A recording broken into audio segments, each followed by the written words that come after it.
Kang was just replaced by Robert Downey Jr.'s Doctor Doom. What does this mean for the MCU? What about Major's career? Will he return? What happens now? So first off, I just want to say, wow. All these events happening with the rumor of Kang's return is just mind-boggling. Some of you may know Majors from his role in Creed 3 as Damian Anderson. And he is the new unified heavyweight champion of the world, Diamond Damian Anderson. Or if the MCU's Ant-Man and the Wasp: Quantumania as Kang the Conqueror. You know how many rebellions I have put down? No. How many worlds I've conquered? How many Avengers I've killed? And you think you can beat me? I am Kang! Either way, Majors has made a name for himself after graduating Yale School of Drama. Majors began dating Jabari in August of 2021 on the set of Ant-Man and the Wasp. Jabari was a movement coach for the film, which is how they met. The couple had broken up in March of 2023 after Majors assaulted and harassed Jabari. Most of you may know the events leading up to the controversy involving Jonathan Majors, and if not, then here we go. So the former couple was spotted out in the streets of Manhattan in a black SUV. It starts when Majors is seen placing Jabari back into the black SUV after she reportedly hit and yelled at him after they had a short argument. We then see him running off with Jabari closely tailing him. Majors is shown pushing her away and running back off into the shadows of Manhattan like freaking Batman. Now you might be wondering, why would he get fired from that? And to that, your reaction is just as good as mine. Now Fox News does bring up a good point that after these events, Jabari is shown with a lacerated ear and a fractured finger, which is most definitely wrong if he did do it. Although from that footage that we just watched, I don't see how that could have been possible. Although thanks to TMZ, we see that after she chased him, she went clubbing as if nothing happened. Now it is important to note that Jabari was intoxicated when she chased him, and in court, witnesses even admitted that she was intoxicated. Majors even went as far as to argue she did it to herself, or when she was out clubbing, which evidence shows that very well could be possible. Now, Business Insider has an amazing article that helps show that maybe Majors isn't the abuser, and that Jabari, while intoxicated, may have caused her own harm. Chloe Zoller was one of the people that Jabari encountered while intoxicated in the streets of Manhattan. Zoller and Jabari talked about what had just happened and how she didn't want to be alone.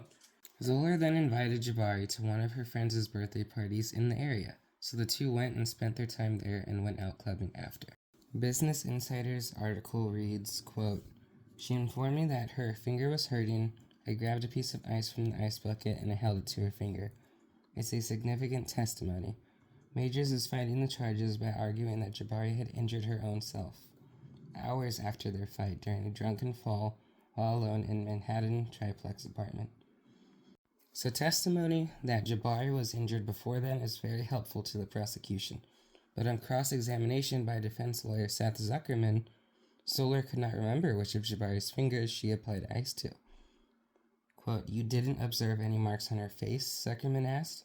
"No," Zoller answered. "On her neck? No." She answered. "On her ear? On her finger?" "No and no," she answered. Now, if that doesn't scream "it wasn't me," then I don't know what would. Later in Zoller's testimony, she asked if she ever found any blood on her coat. This was because Zoller and Jabari were seen hugging ear to ear, and not just once, but twice that night. And not once did she see any blood or have any blood on her coat. Now, this may be because she wasn't paying attention, because who would? Now, with that point being brought up, you would think that if someone who just told you that she was in a fight with her boyfriend, you would probably pay attention to any signs of harm. And if her ear was sliced and bleeding pretty badly, which if she had sustained those injuries, it would have been, you definitely would have noticed something. Now, before we move on, I want to mention Brigitte Hairston, an author and civil rights activist. Without her insight, I wouldn't have been able to connect this topic to race and pop culture. You see, Hairston shines light on white actors' past in her article, Black in 2023, looking back at black pop culture, and how they were affected by their troubles with the law and how they got their second chances, unlike Majors. People nowadays tend to forget that it's innocent until proven guilty and not guilty until proven innocent. Now, you may be thinking, why is this random dude showing us evidence on why Majors is innocent? What does this have to do with race? You see, I feel like race had a role to play in this because there are so many white actors who have been in this scenario, and yet they haven't suffered the same consequences as Majors. So let's take a look at some, shall we? So first off is Mel Gibson, and some of you may know him from his films such as Daddy's Home or The Patriot. But surprisingly, he's had a rough past with domestic abuse, and was even found guilty, and even publicly admitted it. But that doesn't stop him from starring in what seems to be a hit movie every few years. I mean, look at RDJ. I love that man and his acting, but he's had a rough past with drugs himself, and even spent 19 months in prison for it. But that didn't stop Marvel from hiring him and giving him that second chance, and look what he did for them. It doesn't make sense to me why RDJ can get away with substance abuse. Ezra Miller was filmed publicly choking a woman. But guess what? Nothing. Nothing happened at all. He still got his role as the Flash and starred in his 2023 movie, The Flash. More recently, Jeremy Renner's ex-wife testified that he had a gun to his mouth and threatened to pull the trigger in front of his daughter, and yet still has his role as Hawkeye. I mean, I loved Kang's appearance in Ant-Man Quantumania and was really looking forward to his future roles in Marvel. And you know, as a Marvel fan, this really bummed me out because he is such a promising role and would have killed it if only racism wasn't a thing. So anyways, the night of the incident, Majors had returned home to their apartment, and when he arrived, he found Jabari unconscious in a closet. He was worried about the well-being of Jabari, so he did what any normal person would do and call 911. When police showed up, they arrested Majors. So let's take it back a step and let me rephrase all these events that had just happened, and you tell me that's not racist. So Jonathan Majors was trying to de-escalate the situation and get away. In the car, Jabari was being aggressive and trying to hit and harass him. So he did what anybody would do in that situation. He tried to get her to stay in the car, so he used force.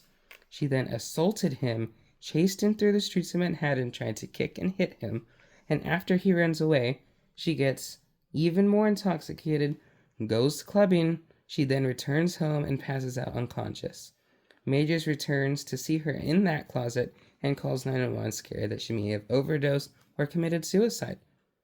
Police show up and arrest him. Now, stereotyping is what ended this man's career.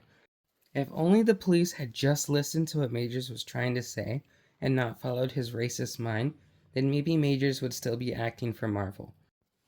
If Disney wants to sit around and act like a little snowflake and not have any bad people, then they should drop RDJ or Jeremy Renner. And why won't they do that? Because they're white. Now, I personally have nothing against these actors. I love them both. But it's stupid how Majors has done the least out of them, and yet has had the worst punishment for the time being. RDJ has been to prison multiple times for drug-related felonies, and yet has been given a second chance. But God forbid, Majors gets 2 counts of misdemeanor harassment and assault, and Marvel can't handle that. Now, I know a lot of these reasonings and evidence may seem irrelevant or not important to you as a watcher, but I want to change things. Marvel needs its Kang, and the only person who can play him is Jonathan Majors. Now, to wrap things up for you guys, I have a prompt. I want you guys to make a post, make a tweet, make a TikTok, make anything and tag Marvel and Jonathan Majors. During these hard times, all we can really do is just show them both our support. Thank you for watching and have a good one.